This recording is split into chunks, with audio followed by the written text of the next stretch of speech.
to The Watchers, a show where two women from opposite ends of New Jersey watch movies and TV about the lackluster education of Ivy League University Princeton. Yeah, 100%. So real Jordan Catalano going on here with Mr. Dickie Greenleaf. Oh my God. I love that he can barely read or write. So, little behind the scenes, often when... Oh, wait. I'm Jodie. You're Andrea. Yeah, we watched The Talented Mr. Ripley, 1999. Little behind the scenes, often when one of us is watching the movie, we'll text the other, our little, like, in-the-moment reactions. Andrea texted me about the immediate Jersey reference in the movie, and I do not connect Princeton with New Jersey at all and did not know what the fuck she was talking about. It's like one of the first words is the word Princeton. And I was like, what Jersey? But there's no Jersey funny. In this. I for anybody who doesn't live in New Jersey, Princeton really is like we're like begrudgingly part of it's. I've said it before on mic. I don't know if I've said it on this podcast, but whenever I say that and somebody's like, what do you mean? I'm like, Blues Traveler got together at Princeton University. There you go. Like, that's all you need to know. Jersey universities, to me, universities that feel Jersey are Rutgers and Montclair. Right. And I say Montclair just because I went there, but like it feels North Jersey to me. Right. Rutgers feels Jersey. Right. Yes. Because it spans the state. So yeah, I texted you last night while you were watching that I don't know if I've seen this movie actually. Have you ever seen a movie? Maybe not. This may be where we find out that I like have dreams at night and then I think that I've seen movies. Like, it's so funny. I have a vivid memory of this movie being on television at some point. That makes sense. And I thought I'd watched it. I think what I had done was watch some of the Jude Law scenes and then decided that the rest of the movie wasn't worth my time.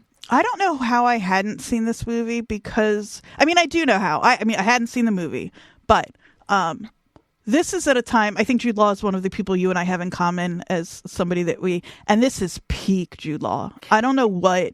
He's magic in this movie. Yeah, and I know it's like kind of like almost hack at this point to not like Gwyneth Paltrow, but I've kind of have always avoided anything she's in. Like she's just never passed the vibe check for me. Yeah. And I think maybe she's fine in this movie. She's not given a ton to work with. No, like none of the women characters are. Yeah, but she does better than as the movie goes on. When she first pops on screen, I was like, oh, it's going to be a little bit of a slog to have to watch her. But I think it feels to me like the character, I was going to say she settles into it. I don't know what it is, but like. She's also well cast as this type of woman, you know? And so I do think that it makes sense that she is the person in it. But yeah, this is Jude Law at his most Jude Law. I think I've said at one point, I don't know if it's on the pod or off, that my high school boyfriend, to me, looked like Jude Law. He had a smile and the cheekbones that were kind of similar. I don't know. One of my high school friends listens to this podcast, and we'll see if he agrees with me. He knows this person. I will say, don't look up your high school boyfriend if you haven't seen them in 25 or 30 years, because they will not look like you remember them. Oh, no? No. Huh. And nor do they often have politics that are like you would hope they would have. But yeah, just don't do that. It's not good for the soul to see someone who you remember as Jude Law look like a human 49-year-old. Yeah, absolutely not. There's a Guardian article by Richard Lawson, who's a pop culture writer who I really like. And it's called Visceral Sensual Wonders, Why the Talented Mr. Ripley is My Feel-Good Movie. And I did read that. Yeah. The way he describes all of the actors and their characters in this, Jude Law, a sun god beamed into the picture from Mount Olympus, is a perfectly loathsome and alluring Dickie Greenleaf. Yeah. That's exactly it.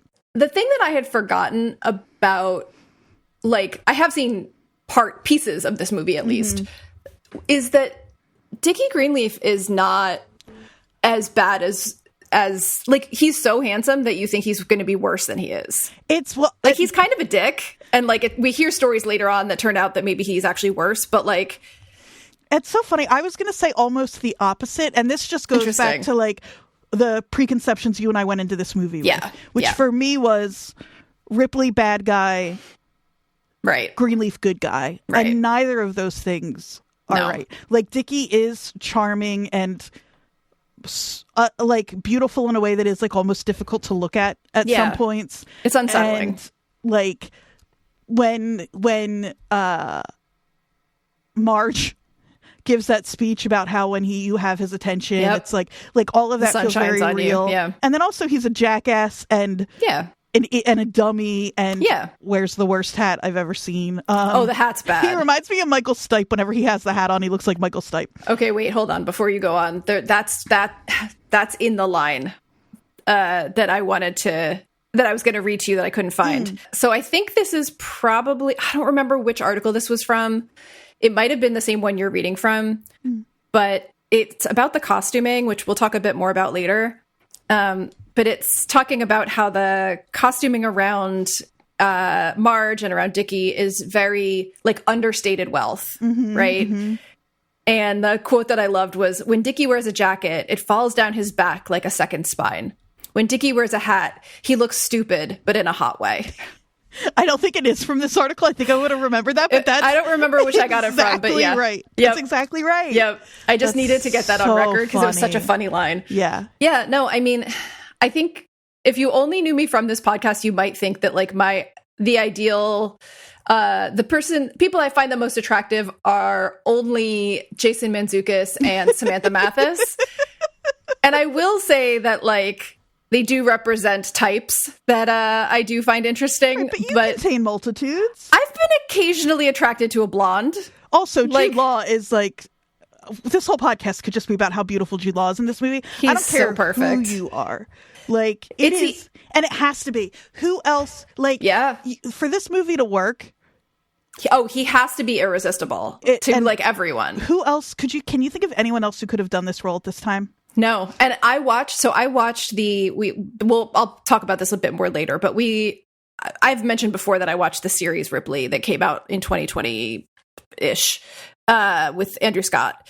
And the guy that plays Dickie in that, they're both older in it. They're not in their 20s.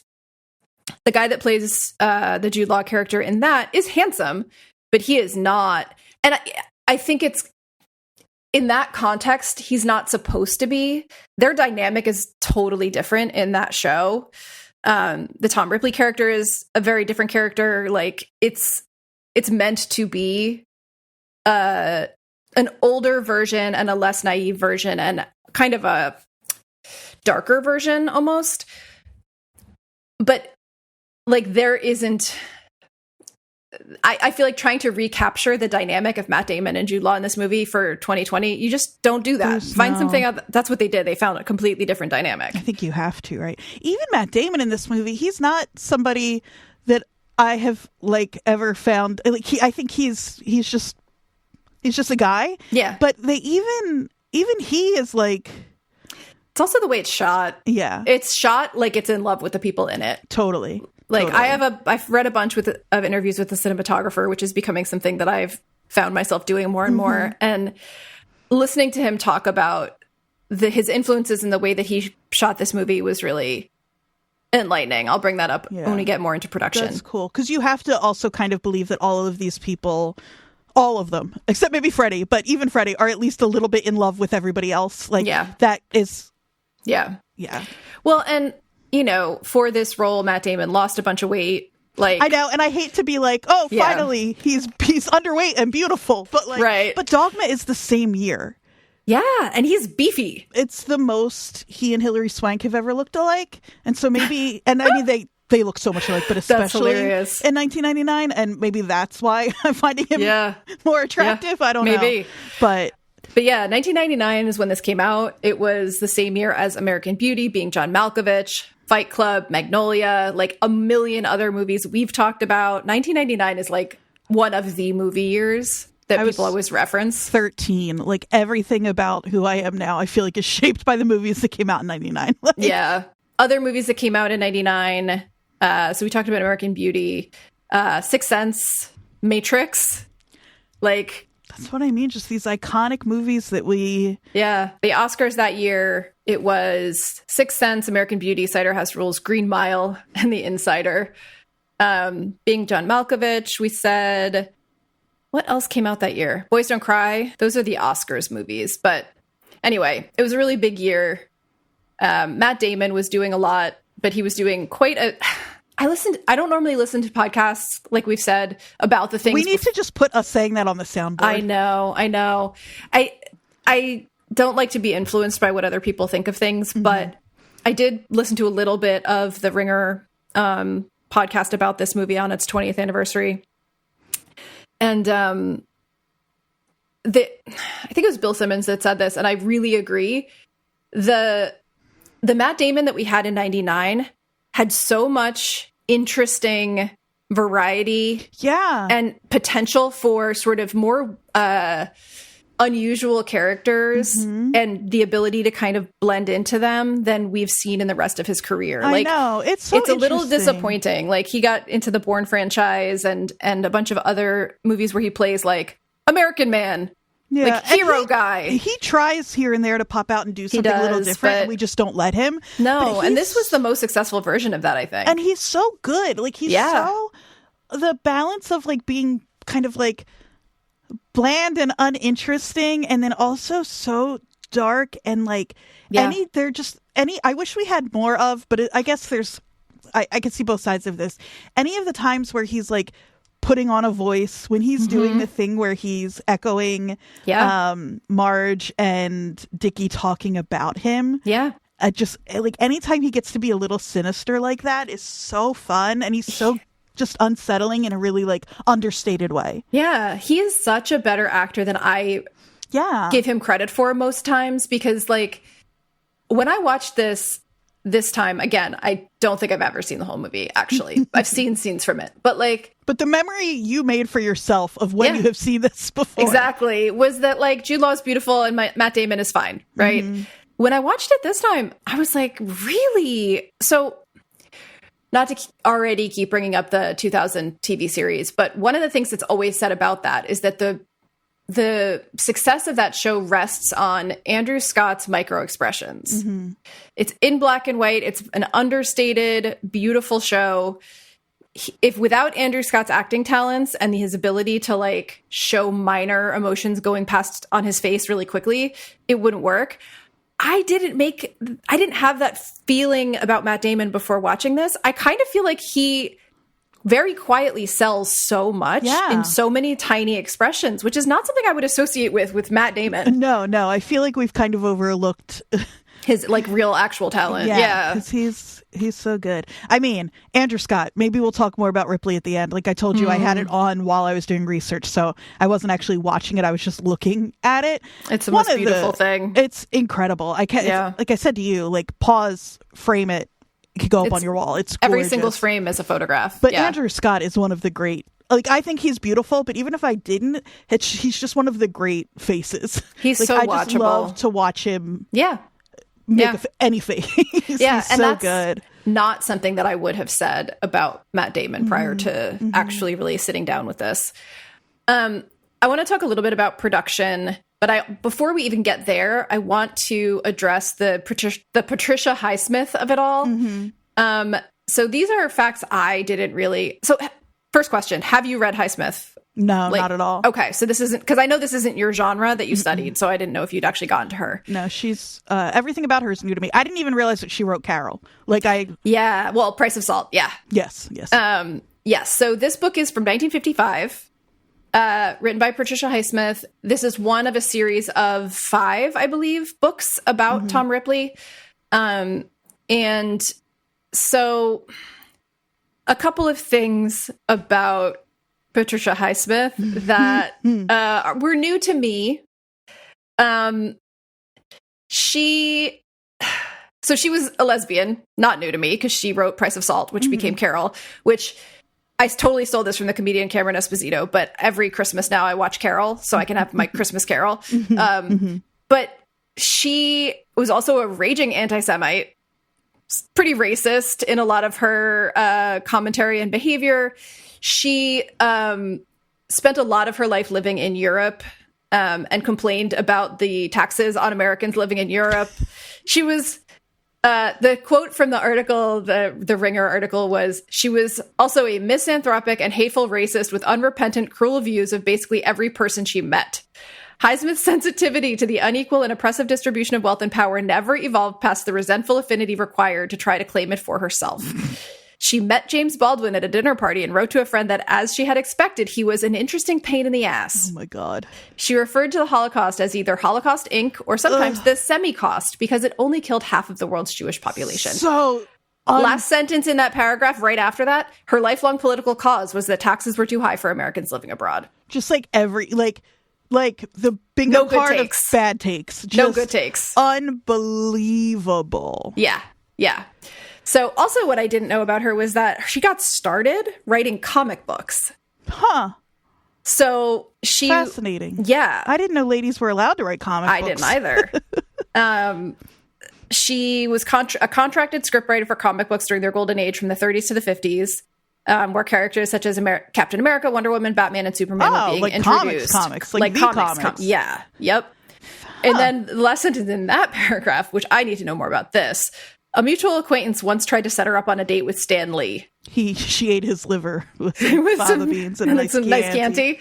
It says this did not work out for many reasons too obvious to list here. The one thing that made me actually want to read a little bit of Highsmith was there was an article, I think, in the New York Times about like how to introduce yourself to Highsmith if you've never really read her work, and if you're interested in this, read this one, this and that. And there's a section where they talk about the category is I want to read something short and bitter, and the quote is. You should read Little Tales of Misogyny, which came out in 1975, which is the year I was born. Mm-hmm. It says, originally published in German, years before it was translated into English, this collection of linked stories, some just a page or two long, probe all manner of ways that men hate women hate themselves, and everyone struggles under the weight of patriarchy. Sympathy is in short supply, and the pH balance skews wildly acidic. Highsmith spares no one, including herself. So that I found mildly tempting, but given her sort of wildly incorrect views on almost everything else, I'm kind of like, do I really need to? I know. I just found an article called Patricia Highsmith, the quote, Jew hater who took Jewish women as lovers. Yeah. I mean, that's the thing. She identified more with her male characters, I think, than she did with women. Mm-hmm. And she famously like gave Tom Ripley in a lot of the novels some of her favorite things and characteristics and cool items of clothing. Yeah. So there's apparently a really good documentary about her called like The Talented Mrs. Highsmith or something similar to that, which actually sounds fascinating. But I think that she is clearly a complicated figure that created some of the most used IP in the mystery genre or the thriller genre that we've got. Mm-hmm. Fascinating. Yeah, the first time her work was adapted was actually in 1960. The first time the Ripley stories were is called Purple Noon in 1960. And then this in 99, and then Ripley in 2024. So apparently that 1960 movie is quite good. Yeah, I read a lot of good things about that too. And then there have been some movies, like I think Malkovich is in other Ripley adaptations, but of this particular story, right? Yeah, other Ripley adaptations have come out, and yeah, famously John Malkovich played Ripley in one of the later ones. But yeah, so this type of movie, it's so interesting. Matt Damon has been quoted as saying, they don't make my kind of movie anymore, which is like the small kind of character piece that's like a mid-budget that ended up, I think it cost about $40 million to make. It ended up making about $130 million. It was a surprise. Like nobody thought it was going to make any money. It wasn't a huge hit, but it was very well regarded critically. So yeah, this is another one where I'm like, oh, that was a huge hit. It wasn't a huge hit. It was a decent size. Right. It did fine. Yeah, it did fine. I mean, exactly. It was nominated for a bunch of awards. So critically, people. Yeah, it was nominated for five separate awards: supporting actor for Jude Law, adapted screenplay, original score, production design, and costume design. Didn't win any of them, but was nominated. Yeah, it's funny. I found my kind of favorite little thing I found this whole time was from Alan Rickman's diaries that were published. After he died madly, deeply, the Alan Rickman diaries. And it's the premiere of The Talented Mr. Ripley. And this is why I'm putting this in here. You'll see why this is where this goes. So from Rickman, 7:30, car arrives to pick us up. And then an arrow to Champs-Élysées for Ripley premiere. This is not a Green Mile type movie. This one picks you up and tosses you around from start to finish. Lack of Oscar nominations, or is it my imagination, means a quiet house and Ant, so Anthony Minghella, and Matt Damon, and the rest seems subdued. Yeah. Can I just finish this because I love him so much. 11:30, dinner at Fouquet's on the Champs-Élysées. The food, apparently, was good. The ambiance, very red plush. Somewhere in here is an agreement that a play will change your life in a way that film never can. Oh my God, that's so good. That's such a perfect comment on a vibe in a place. And so, yeah, the feeling, I guess, being that this movie, when it premiered, like lack of Oscar nominations, is, I guess, what they were anticipating, maybe? I don't know, because it did get 5, yeah. Yeah. But I thought that was interesting. Yeah. I mean, it wasn't the type of movie that you would even expect to make $130 million. Right. Like, this 99. Like, this is a very queer-coded movie. Like, it was one where the killer, like, doesn't really see justice necessarily in a traditional sense. Like, it's not the kind of thing you would expect to, like, win over that many people. Right. You and I need to talk right here. Thinking of last week and your reaction to my feelings of Hannibal Lecter. Again, this movie had more in common with last week's movie than I really kind of was expecting. How much are you rooting for Tom Ripley? That's a leading question. Were you rooting for Tom Ripley at all? More than I would like to admit. Not necessarily because I actually thought he shouldn't face consequences, because I definitely did think he should face consequences. I did not forgive any of what he was doing. I think for my own entertainment, I was like, it's not as much fun, or it's not as good of a narrative if we punish him like expected in the end. I think it's actually a better story if we end the movie thinking he could just continue this. Yeah. He could find a way to get away with it. I just think story-wise, I was like, I don't want this to feel so pat. That makes sense. It wasn't so much that I was like, yeah, he can go around and kill people. I mean, to be fair, the first murder in this movie, or the first death in this movie isn't at his hands. No. And I always called it a murder because it's sort of at Dickie's hands in a way. Emotionally. Yeah. And then the second one is, to a degree, one could argue self-defense. So that's what's so interesting, because I really delved into the TV show, which I keep bringing up, Ripley, and before realizing I hadn't fully seen the movie. And so when I watched the movie, I was not expecting it to feel that way, because in the TV show, Andrew Scott's character is 10, 15 years older than Ripley is in the movie, and is fully into his sociopathy. Like, he is not sympathetic in the way that Tom Ripley is in the movie at all. He doesn't have that young, wounded, like, poor kid start. You know, he's already a scammer. He's already, like, kind of coldly calculating. And when he kills Dickie in the show, it is cold. It is not a moment of passion at all. It's so interesting because he's so afraid of losing what he has in that scene. Yeah. This is usually, if we're going to talk about a movie like this, it's with the assumption that maybe we have listeners who haven't watched it and we give a plot rundown. This is a thriller and it's very like back and forth and kind of tangled. So that's hard to do here.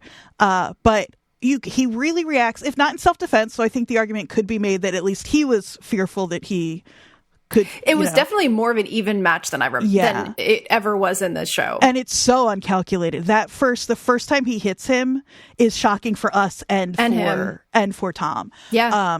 But something else is we know nothing about Tom's background at all. And it's so funny that, like, he comes in with this skill when he tells Dickie, he confesses, like, Dickie asks him what he's good at. He's like, I can forge any signature. I do impressions, blah, blah, blah. Like, those aren't skills you just adopt for fun. Like, what was Tom's life before this that he came preloaded with those abilities. Yeah. Well, and so he's referred to in a lot of the writing around this movie as an orphan. And I think that's actually information that comes from the novel. We have nothing about it. If you hadn't read the book, there's a lot you don't know. And there's also a lot that's in the movie that's not in the book. It's a true adaptation with lots of, not tone changes, but like additional characters, expanded roles for certain characters. But yeah, he's kind of a blank slate in the beginning. And in the beginning of the show, we have very little sympathy for his character because he's already scamming people and like kind of a bit older and seems like less naive. But the way he's introduced in this is like he's a boy playing the piano and he just goes along with someone's error, and it's very he kind of fell into this. Yeah, on the surface. But then when you realize, like, again, why would you have, as an orphan, sure, but like, why would you have those skills if you weren't scamming in some way? I don't think he was although who knows? Let's take the Highsmith novels out of it, because I don't know how much we learn about his backstory as we go on. But just from what we're given with this movie, it's like it's so interesting that we don't really know, and that's some of the Hannibal of it. Like I talked about last week, like I don't know if it would be more satisfying for me. I think he's much more interesting, and it's a little more frightening that he comes to us this way, and he has both of those things going on at the same time. Yeah. Well, and his sexuality is sort of more or less on the surface, depending on which adaptation or which like version you're talking about. Like in the novel, this is a quote from an article I read, but his sexuality is mostly coded or cruelly commented upon. But Tom's obsession seems to extend beyond a desire for status. And so when they were making the movie, there was an intention to make the attraction more explicit. And also they pushed the time period a little bit from the early 50s to the late 50s, mainly because of the way that time period in Italy was this like boom. It was like a more sexually free time, but also pre like birth control and other things, free for men, obviously. Just a couple of things about that. One being that I read somewhere that Highsmith said and interesting knowing her own sexuality, but that she didn't think of Tom as queer, that she didn't think of him as having any sort of like attraction that way, that he was just pure sociopath to her. Well, and so in that way I'm going to not bring up the TV show every 5 minutes, but in the TV show, there's literally a line that probably is maybe not directly from the novel, but where Marge and Dickie are talking about Tom.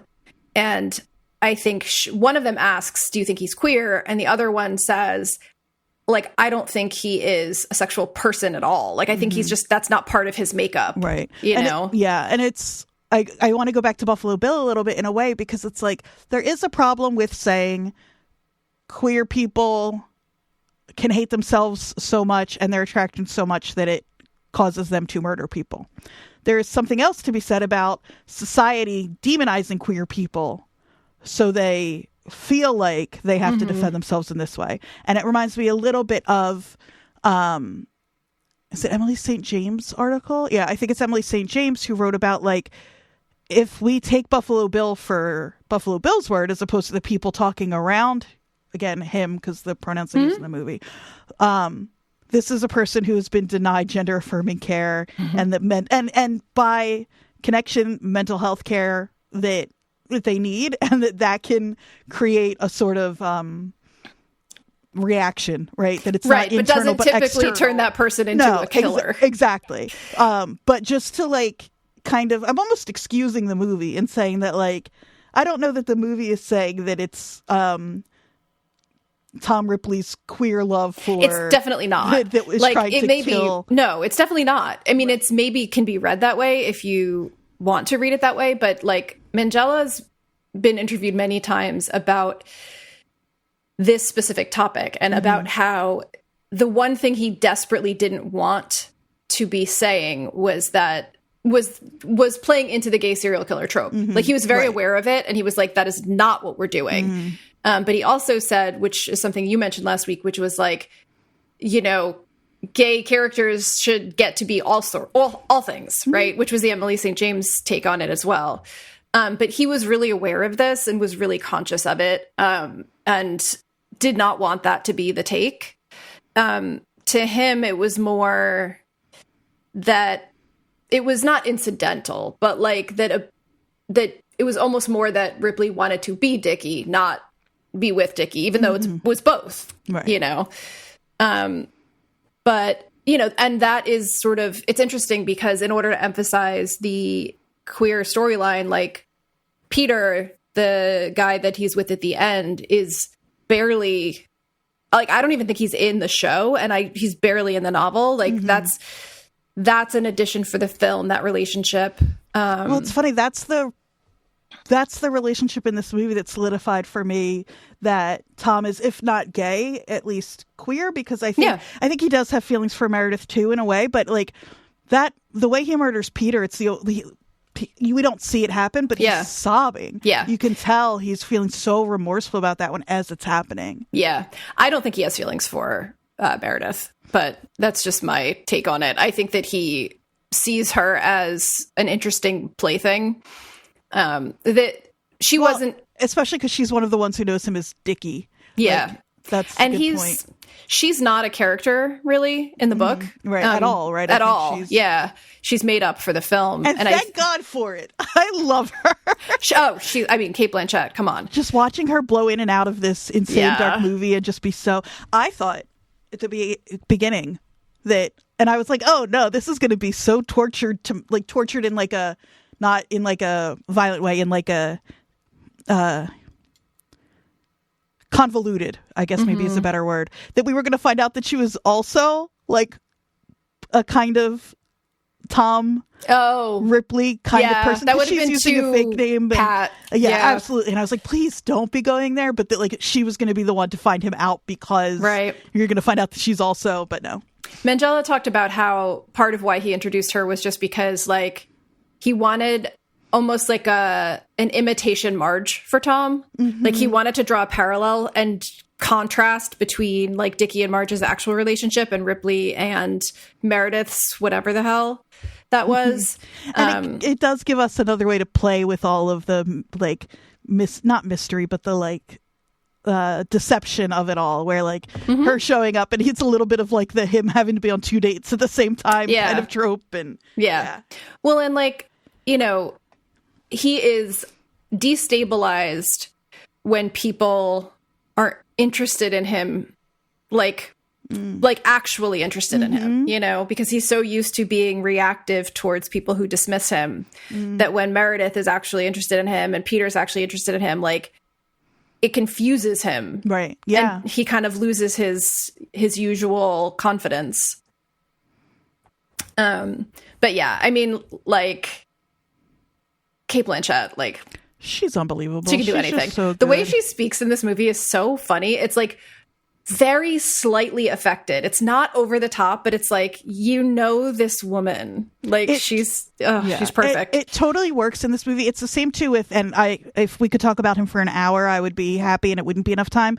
But it's the same with Freddie, with Philip Seymour Hoffman. They're like all so putting on an act that like in a different movie wouldn't work, but because all of these people in the movie are putting on an act, it doesn't matter that it doesn't feel genuine because that's part of it.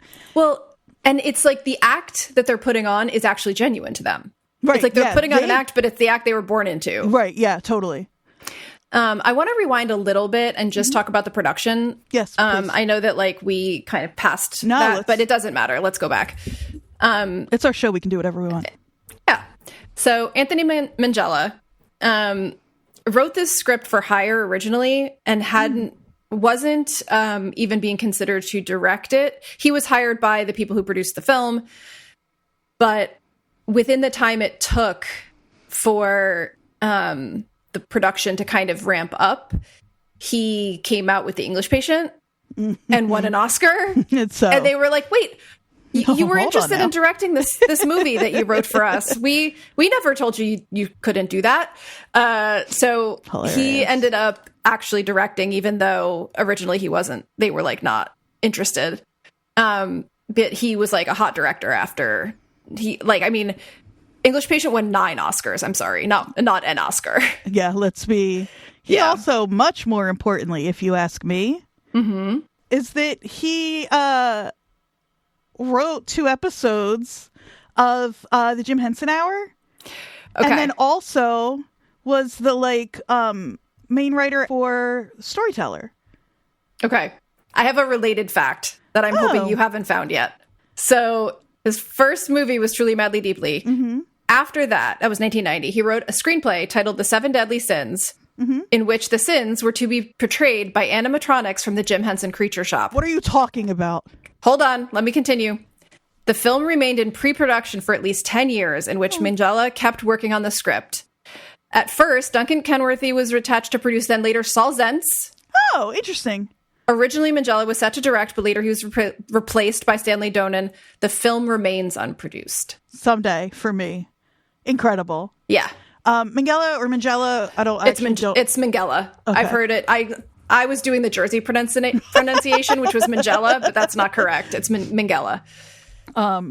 But he wrote 9 episodes, which I think is all it got. Actually, he didn't direct it, but of The Storyteller, which is a show that I loved so much as a kid.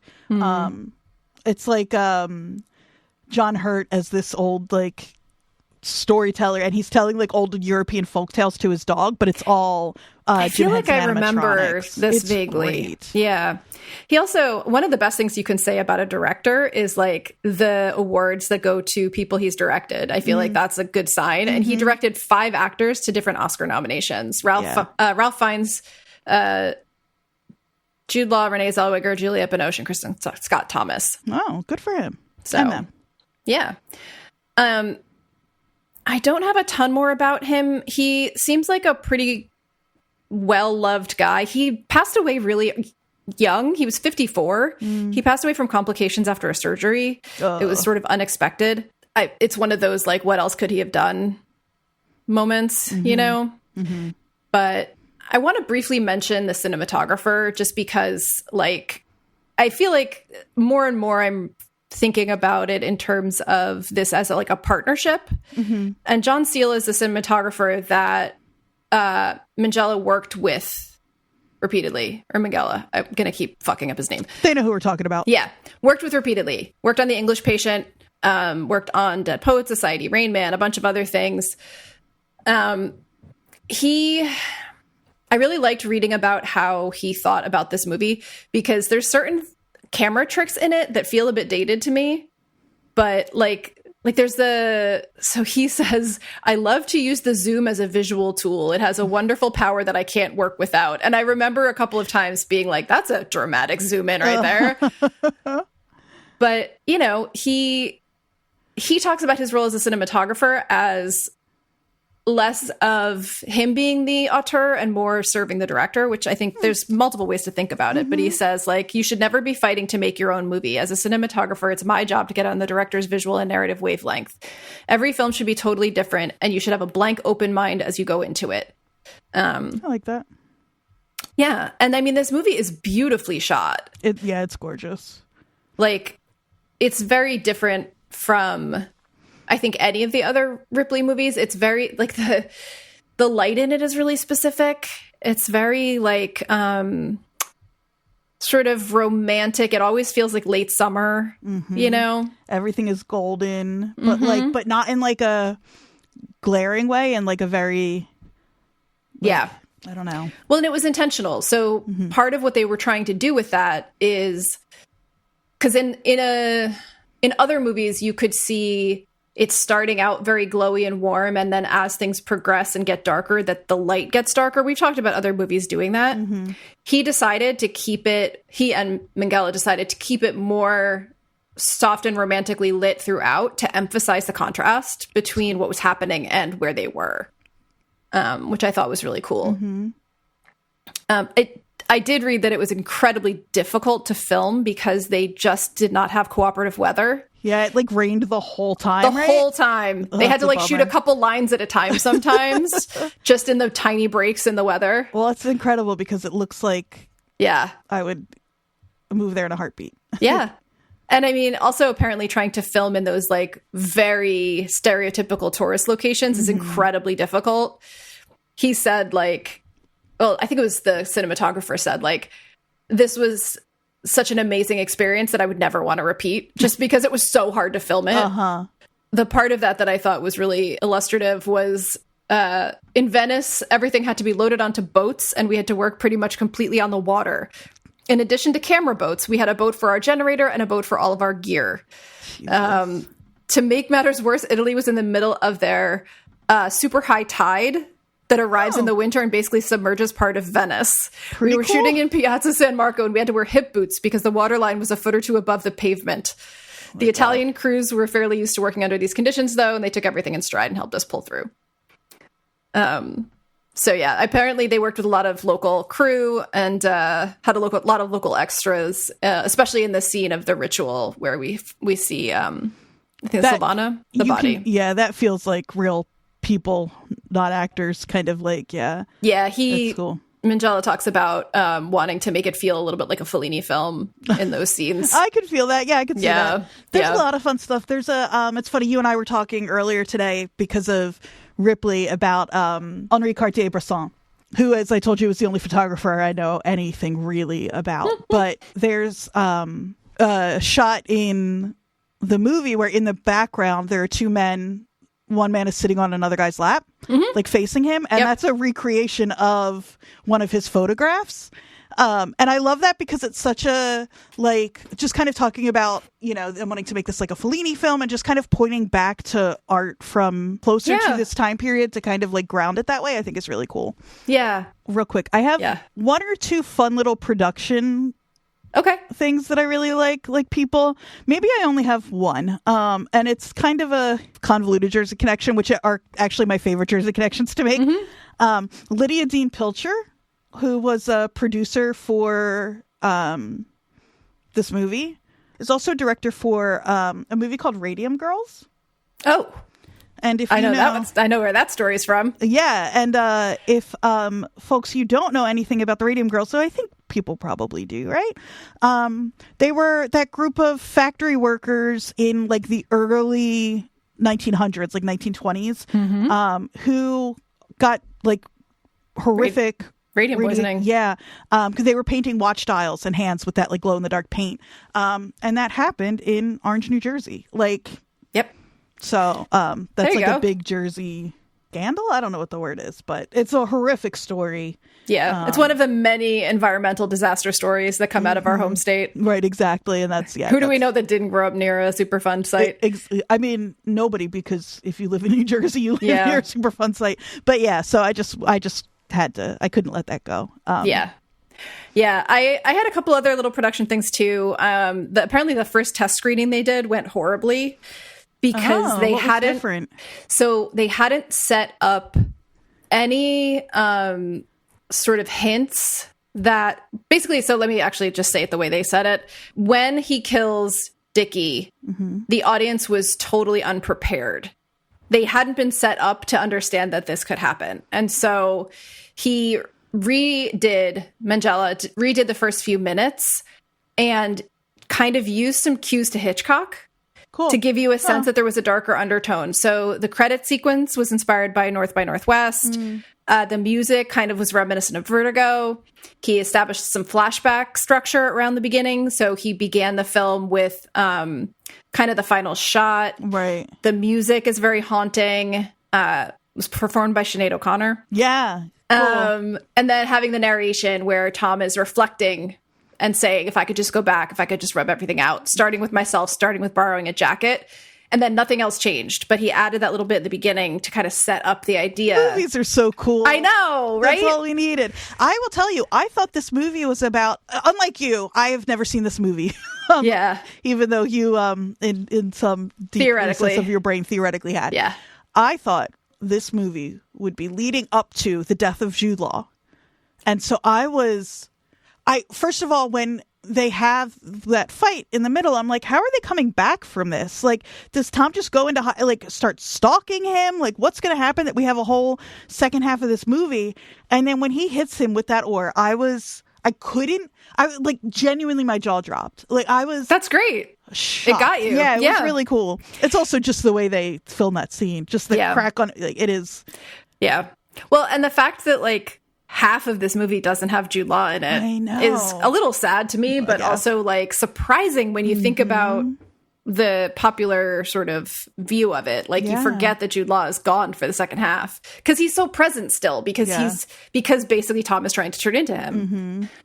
The other thing production wise that I just wanted to highlight was like, because of the time period in 99, they really leaned into the like in the advertising for the film, they leaned into sort of a less nuanced description of the movie than say the movie deserved. They marketed it as like the killer, like thriller. What is it? The quote was, "Beneath the smile lurks the beating heart of a killer," and it's like Anthony Minghella was like, guys, that's not what I'm doing here. But like they were trying to find a way to sell it because it was so different.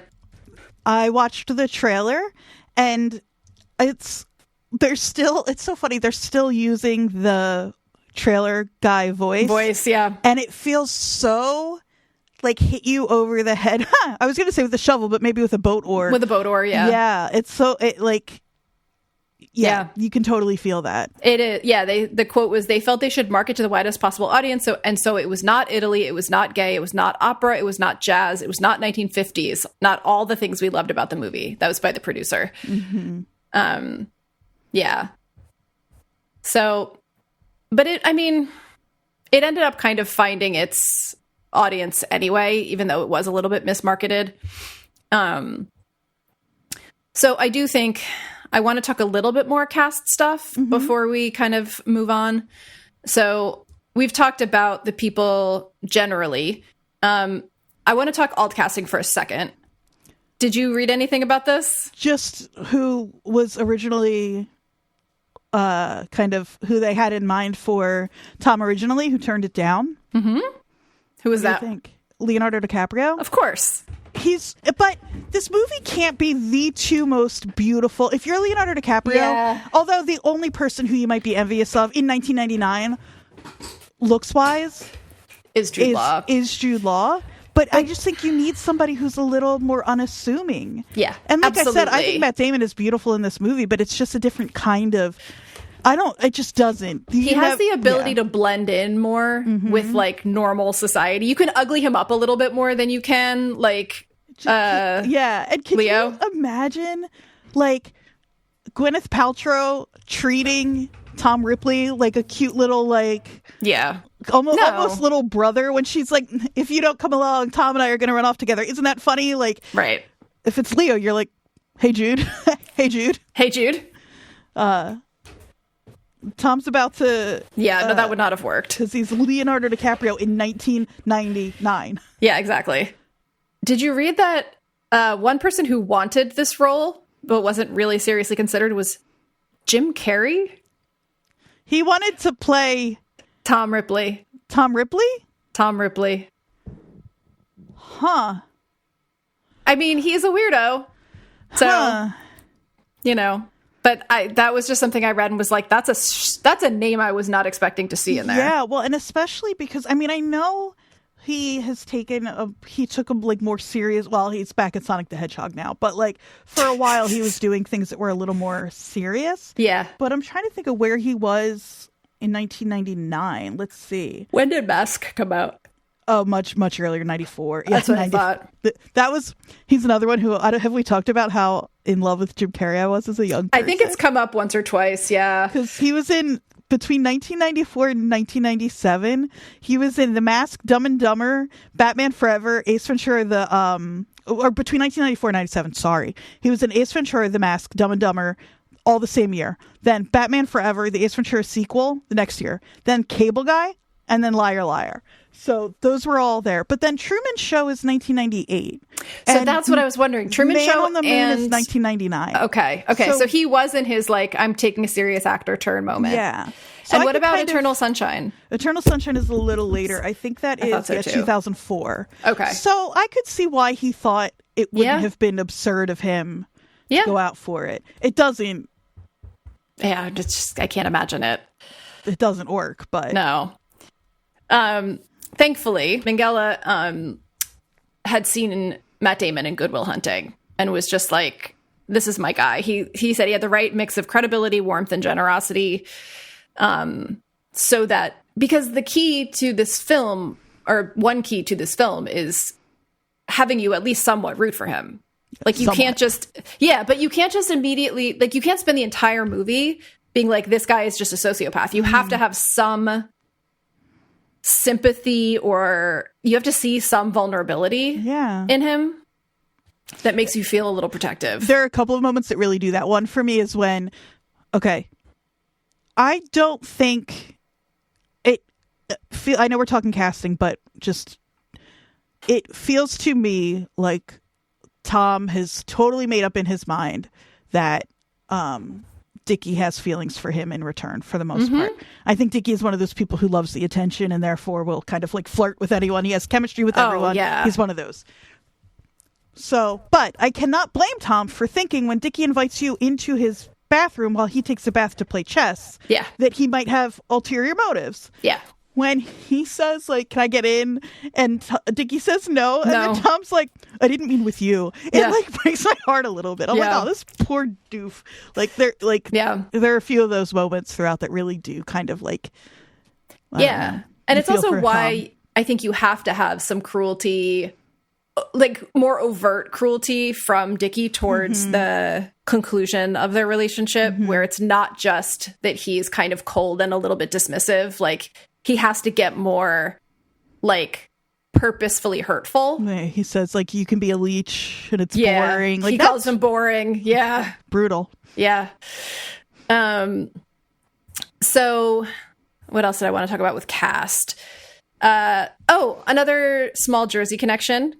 Your friend and mine, Gwyneth Paltrow, had a voice role in Clerks, the animated series. That's right. She's also, I think I read, uncredited in Dogma. Yeah, she's at the airport in Dogma. Oh, apparently. Yes, I do. I think we might have even mentioned that when we talked about the film. I can't remember. But yeah. Yeah. The other thing about the Gwyneth Paltrow role, like, there is how do I describe this? There is a theory or a concept in sort of queer studies that part of the reason that gay men are so derided is because we hate women and they're taking on more sort of feminine characteristics. I'm not going to come down on like how I feel about that theory, but in talking about the female characters in this movie, like, they are the ones that see things other than Meredith, but Marge and Sylvana are much more observant of Dickie and of Tom than anyone else is. And so while being a gay man in 1950s Italy required you to be in hiding, you were still able to use your manness to get away with shit. Yeah. You know, like, people don't believe her because she's a woman and she's hysterical in that scene where she's like beating him up. It's so funny. The thing that gets him out of it is not him. It's other men. Yeah. Because even when he says, like, believing him. Yeah. When he's like, like, you deal with her. Yeah. And they just. Yeah. He is able to, because he's such a shapeshifter, he's able to play the role of the frustrated with his woman kind of man, you know, or like the bro-y, like, hey, God, aren't women the worst, you know, kind of guy. And it works. Yeah. It's so fun to watch him kind of slither out of things a few times in ways that, like, could be unbelievable, but because of those sort of things, like when the detective is there and he's like, listen, I don't like bullshit, whatever he says, and you think he's going to be like, did you kill Dickie? Yeah. But he's like, no, his dad wants to pay you off because, and it's because men are so, like, in this movie at least, concerned with status and reputation. Yeah. That, like, so. Yeah, no, it's like, it's the levels of oppression thing, right? It's like, you're a gay man, so you experience oppression, but you, if you can pass, you still can benefit from the being a white man at this time period.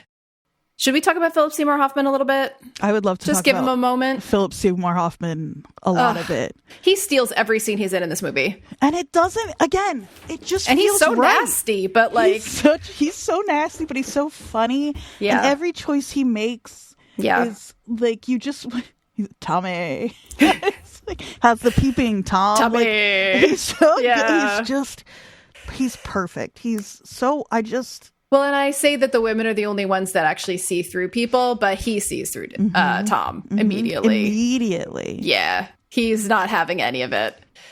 I read a great quote about Hoffman as an actor that was from Meryl Streep. Apparently she saw him in a film and says, I sat up straight in my seat and said, who is that? I thought to myself, my God, this actor is fearless. He's done what we all strive for. He's given this awful character the respect he deserves, and he's made him fascinating about this character. He really can do anything. I mean, if you're getting compliments from Meryl Streep, you're doing something right. Yeah. I mean, he's in Magnolia the same year, and he's perfect in that too. Like, he's just... Yeah. He's also in, poor guy, Red Dragon, playing another Freddy. So there's a statue of him outside the George Eastman Museum in Rochester, New York, which is the photographic museum. Oh, I love that. Why? That's a great question. He was from right outside Rochester. Okay. He grew up in Fairport, which is like a suburb of Rochester-ish. It was commissioned by James Declan Tobin, a film producer who befriended Hoffman's mother at the Sundance Film Festival. Originally on loan from a gallery in New York City, it was permanently installed outside the George Eastman Museum in 2023. Interesting. Yeah. I just love him so much. I know. I feel like I'm trying to think of the roles that I attach him to the most in my head. The movie that Anthony Minghella did after this, Cold Mountain, that was based on the novel, also had Jude Law in it. He was, I believe, in a supporting role as well. Yeah. For some reason, that movie, I think just because of the Jude Law of it all, I watched and was like really into. It's not a kind of thing I would normally be excited to watch, but that was my Jude Law era. What is your main association with him? I probably... That's hard to say because he's done so many things that I love, but I think probably Magnolia. I think that's the first movie I remember seeing him in where I was like, oh, he's incredible. Yeah. But I've seen not everything, but like there's so many movies I only saw because I knew he was in it. He was in so much in his short career. He was in 55 films and one miniseries over 22 years. Yeah. I mean, 2002, we haven't talked about Ed Norton very much. Has he been in anything we've watched? I don't know. I don't think so. I don't know what it was about him when I was that age, but I probably would have called him my favorite actor for a few years. And so I saw, and again with Philip Seymour Hoffman, but in 2002 he was in Punch Drunk Love, which I think is a totally fine movie, but I thought when I was 13 that Paul Thomas Anderson, you know what I mean? I felt very cool and smart for liking his movie. Yeah, totally. And it's Adam Sandler, not in a comedy, so I thought I was even cooler. Like he's in that. He's in Red Dragon, which again, you know how much I love Hannibal. I think that movie is flawed, but I was so excited for it. I worked at the movie theater when it came out, and I would go on my break and watch the trailer for it. I have the poster somewhere in my house still from when I worked there. And then 25th Hour. So he was just in and they were all in 2002. He was just in, and was it Almost Famous? Is that the movie? He was in Almost Famous. Yeah, that might be the one that might be the one I'm thinking of that I associate him with the most. He's Lester Bangs in that, and he's great. He's just, I just don't think he's really ever had a misstep that I can think of. And he's one of those people, when you think of actors that were gone way too soon, he's one of the first names that come up for pretty much everyone. Yeah, heartbreaking. Real bummer that his last movies were Hunger Games. Yeah, I know. But that's not what he's remembered for, so he did something right. Yeah. So let's talk a little bit about James Rebhorn. Just before we move on. Herbert Greenleaf. A lot of great stuff about him. He was born in Philly, lived in the Midwest for a long time, but moved back to the East Coast, lived in South Orange when he passed away. I love that. But what is his big connection for us? Pete and Pete, of course. And it's, he's a huge part of a 2-part episode that is very important, which is Goodbye, My Little Viking, or Farewell, My Little Viking. Farewell, yeah. He's head of, they're called the International Adult Conspiracy. And they're what sends Artie away. He comes back, it doesn't matter. But it's like a big deal on the show. His name is John McFlemp, which is so good. Yeah, can you believe what a fun little...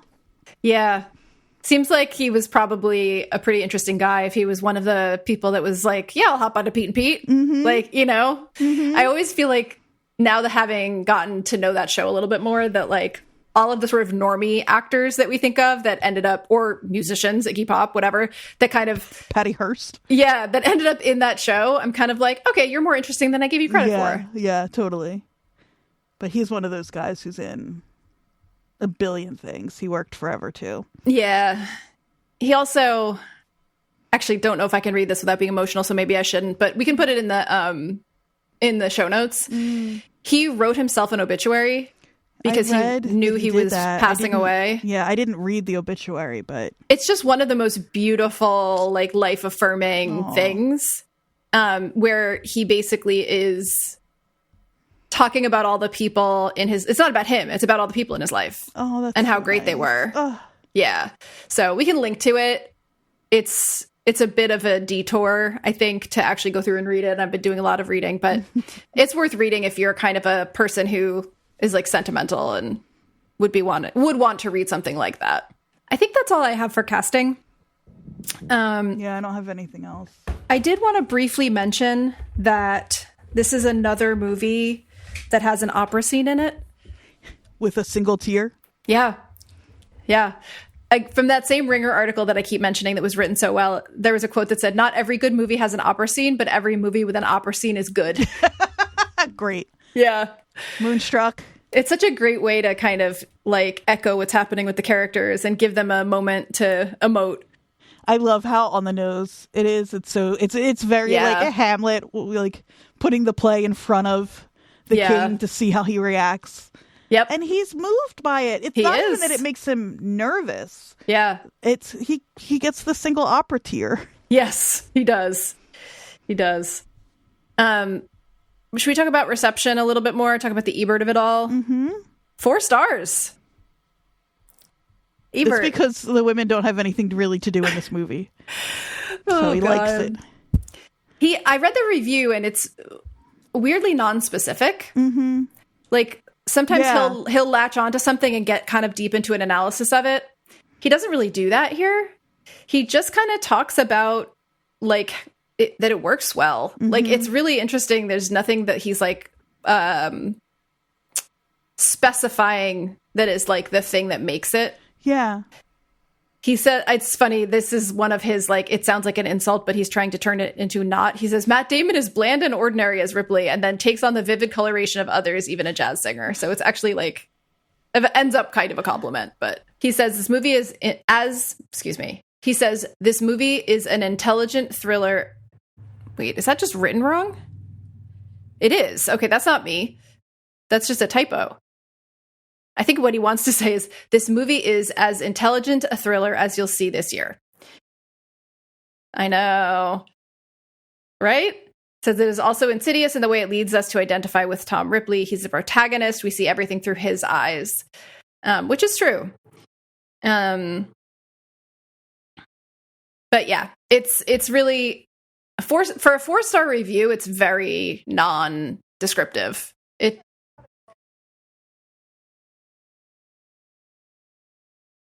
True. There were a lot of so recently was there you said there was a play and I didn't write it down, but there was like a recent. Yeah, like I said, it just opened, I think just October 27th. If you want to go September 27th, if you want to go to England, it's touring all around.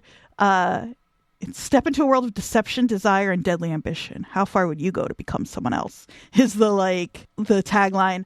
And it's a 10-strong ensemble cast. I'm reading just from their website. Yeah. Led by Ed McVeigh as Tom Ripley. He was one of the stars of The Crown, apparently. Maisie Smith, who is an EastEnders regular. she's Marge. And I don't know any of these other people, really. Bruce Herberlin Earl is Dickie Greenleaf. Christopher Bianchi is Herbert Greenleaf. Carrie Cranston, great name, is Freddie. Mm-hmm. Then there's someone named Leda who plays 10 different people.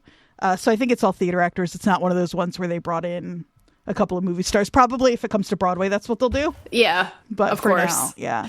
But it got good reviews, or is getting good reviews anyway. So nice. Yeah. I mean, it seems like this story continues to attract people to try to adapt it. I think because there's so many different perspectives you can tell it from, and so many different like nuances you can grab onto and play around with. Mm-hmm. Because, like I keep bringing up the show, but like we should just, since we're talking about the sort of impact after effects, it was an 8-episode miniseries on Netflix. And it was, so Alan Sepinwall, our friend. Alan Sepinwall, Jersey. Yes, our friend Alan Sepinwall wrote a pretty glowing review of the miniseries. It wasn't universally loved in all aspects. I think for some people it was too dark through and through, not visually, but like... I love that you have to specify because, yeah.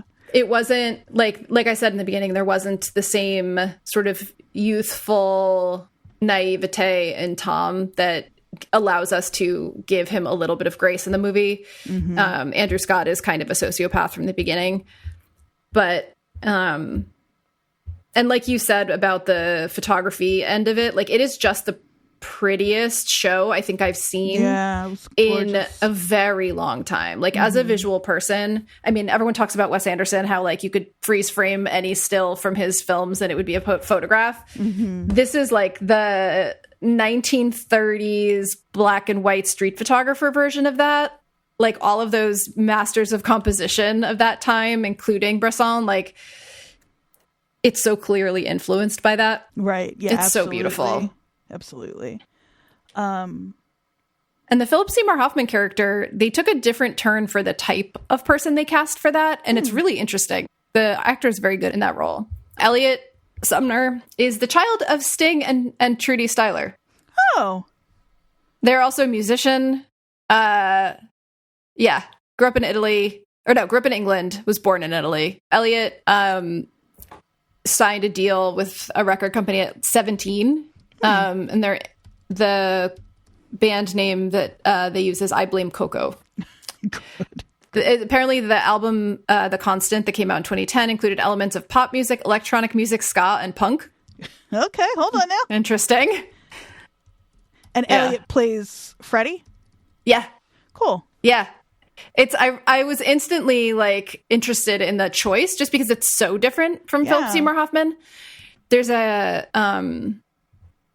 definitely more of a queer angle there, I think, or queer vibe in general with that character than, because when I saw the movie, I was kind of expecting that from Philip Seymour Hoffman, but it was more of like, I love how flamboyant he is, but straight. I think it's really cool to play. It's an interesting, Mm-hmm. Yeah. So, because his first line is, "Don't you want to fuck every woman you see just once?" Yeah. Like, and that doesn't feel like he's putting that on to like protect himself. I think that's a genuine feeling Freddie has. Yep. Dakota Fanning is Marge in the TV show. Kenneth Lonergan, I can't say that, is his dad. So I've said it before. Oh, and John Malkovich has a small role, which is a nice little callback. Elliot is beautiful. I see. Okay. Yep. So yeah, I've said it many times. It's really worth watching, especially if you are a visual person, and watch movies with an eye to camera work, cinematography, lighting, etc.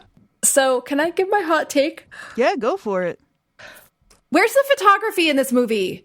This could all be solved with some pictures of Dickie and Tom. Well, I'm not done. Photography was invented in 1839. In the 50s, cameras were very common. They were not like a rarity like they were in the late 1800s or whatever.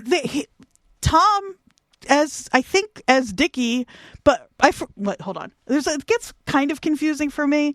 But at one point when Tom is going back to his house where Marge eventually figures out that it's him. The press is there and they are taking photos. I know. Why the fuck? So this is one thing I will give the TV show credit for is identification via photograph does come up.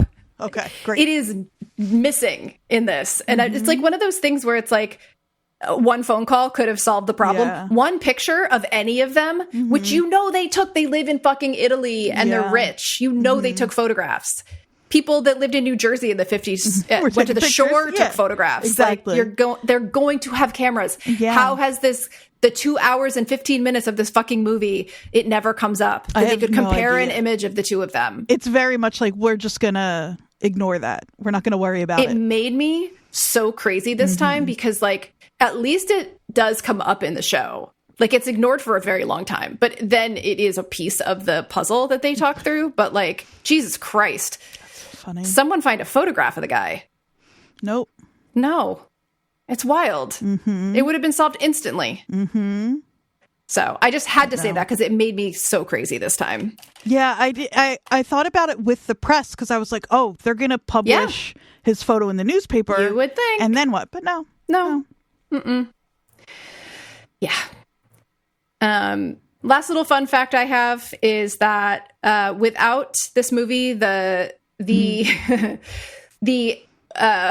how would you refer to it? One of the worst movies of all time that is the most celebrated, The Room, by exactly Tommy Wiseau. How you'd refer to it. Yep. Yeah. Wouldn't exist without the talented Mr. Ripley because apparently Tommy was inspired to make his own film after seeing this movie. And he wanted it to be. Do you have the line that's like a movie as emotional and? I have so apparently one of his friends and collaborators said the movie had bludgeoned him within an inch of his emotional life after he watched the movie. Jeez. I mean, it's a great movie, but like, yeah, but that's kind of excessive. It's just incredible. What an incredible thing to learn. Yeah. Yep. So that's all I have. I felt like it was too long.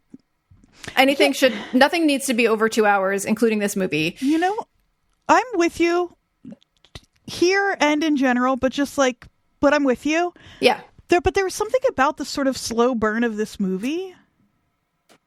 I feel like it slows down too much at the end. Like it's supposed to be picking up and like the drama is, but it's too many beats. It's almost like there's this trap that he almost falls into, and then this trap and this trap and this trap, and there should be 2 or 3 traps and not 4 or 5 traps. It's just too many traps.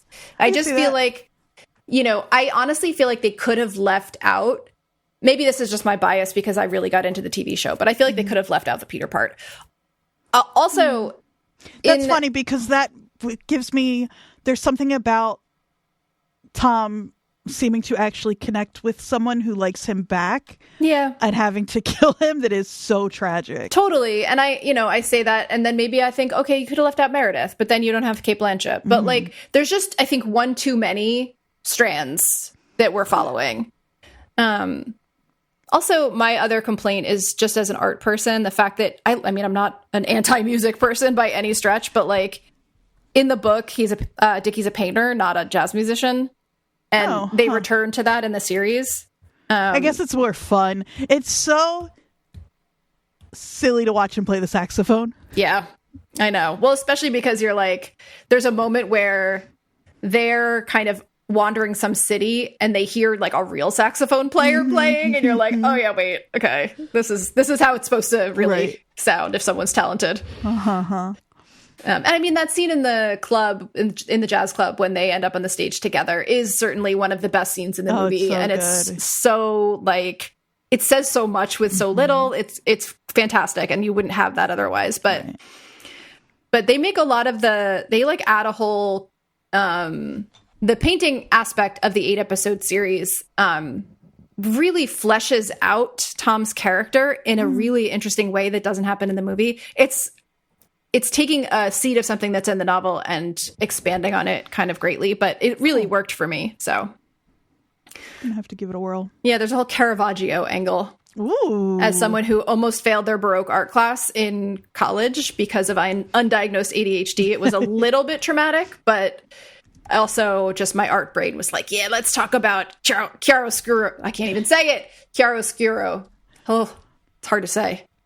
Yeah, when they talked about introducing that into this series, it's a lot about the way that Caravaggio uses light and dark versus the way the Renaissance used color, and kind of tying that into the black and white of the series and the like deep shadow and bright lighting that they used. Cool.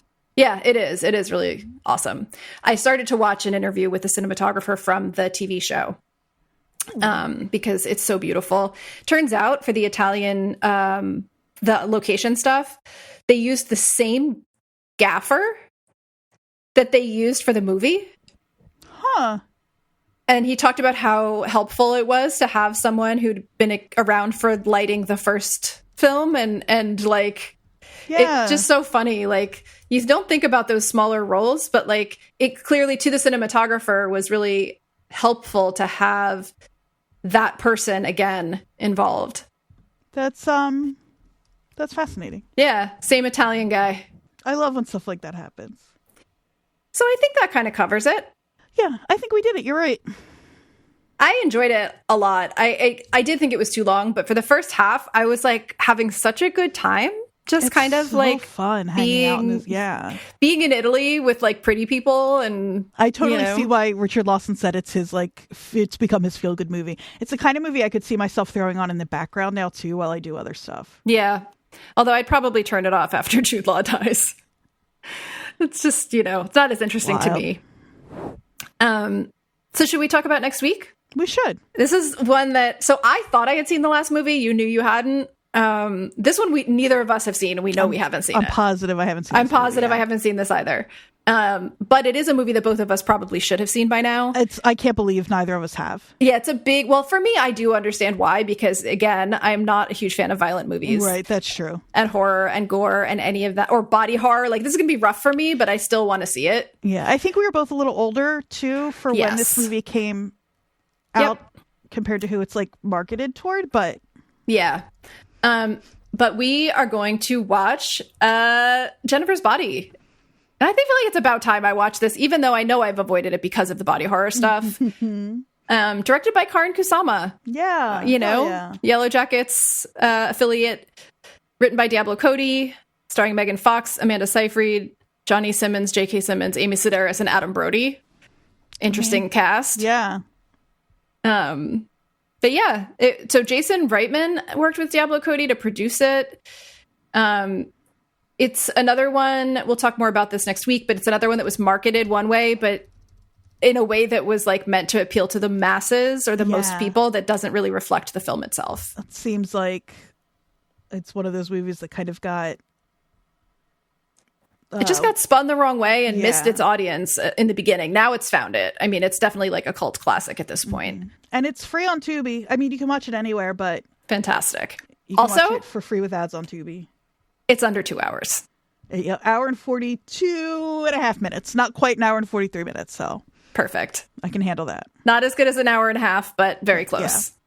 But, yeah, I'm excited. Just the way our schedule shifted, our last like kind of serious movie, it's first week of October. We're going to spend a few weeks having some slightly fun. lighter October-y vibes. I'm excited. Yeah, I'm excited for another movie with Amanda Seyfried in it. Considering I had not experienced her in Mean Girls previous to this podcast. Oh, that's right. And she's also in Veronica Mars in Flashback. So. Yeah, to me, I know her best recently from the Elizabeth Holmes movie or series. Yeah, she's good in that. Yeah, she really is. She did a lot of physical work to kind of inhabit that strange woman's persona. Yeah, I like her. I like her so much. But yeah, no, I'm excited. I feel like this is going to be filling in some missing pop cultural context for me. So that'll be great. We'll see where it leads us for the week after. But in the meantime, where can they find us? You can find us at WatchersPodNJ on Instagram. You can email us, WatchersPodNJ@gmail.com. You can, I'd love to remind you, now give us a call, 856-336-8986. Amazing. If you like us, love us, want to talk about us, you can leave us a review on Apple Podcasts. Yeah. If you hate us, like, don't give us a call. I'm not into that. But yeah. And I'm at AQ Andrea Q. Yeah, and I'm at Jodie_Mim on Instagram, JODIE_MIM. And if you want to say anything non-spoilery about Jennifer's Body for us, please do. Oh, I love that. Yeah. If you have any, like, if it's one of your favorite movies, or if it's something that, like us, you feel like you should have seen but haven't, now is your chance. To hear from you. Yeah. And then in the meantime, as always, bang yourself in the head, get in the car, and go to New Jersey.